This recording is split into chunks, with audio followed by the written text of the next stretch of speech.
இந்த வீடியோ கொஞ்சம் கவனமா பாருங்க. ஒரு டிராஃபிக் சிக்னல்ல லம்பகினி கார் வந்து நிக்குது. அந்த கார் நிற்கும் போது அந்த காருக்கு மேல ஒரு ஹெலிகாப்டர் பறந்து போறத இந்த கார் ஓனர் பார்த்துட்டு என்கிட்ட இந்த ஹெலிகாப்டர் இல்லையான்னு சொல்லி வருத்தப்படுறாரு. அடுத்து கொஞ்ச நேரத்திலேயே அந்த லம்பகினி கார் பக்கத்துல இன்னொரு சாதாரண கார் வந்து நிக்குது. அவர் அந்த லம்பகினி காரை பார்த்துட்டு நம்ம கிட்ட இந்த லம்பகினி கார் இல்லையான்னு சொல்லி ரொம்ப வருத்தப்படுறாரு. இப்ப இவங்க 2 பேர் பக்கத்துல ஒரு சைக்கிள்காரர் வந்து நின்று இந்த 2 காரையும் பார்த்துட்டு நம்ம கிட்ட ஓட்டுறதுக்கு ஒரு சின்ன கார் கூட இல்லையான்னு சொல்லி ரொம்ப வருத்தப்படுறாரு.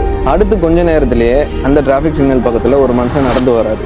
இவங்க 3 பேரையும் பார்த்துட்டு நம்ம கிட்ட ஓட்டுறதுக்கு ஒரு சின்ன சைக்கிள் கூட இல்லையான்னு சொல்லி ரொம்ப வருத்தப்படுறாரு. இப்ப இவங்க 4 பேருக்கும் பின்னாடி ஒருத்தர் வீல் சேர்ல வராரு. கடவுளே, எனக்கு காரு, பணம், வீடு நான் கேட்டேன். நான் நடந்து போறதுக்கு 2 காலோட என்ன படைச்சிருக்கலாமே.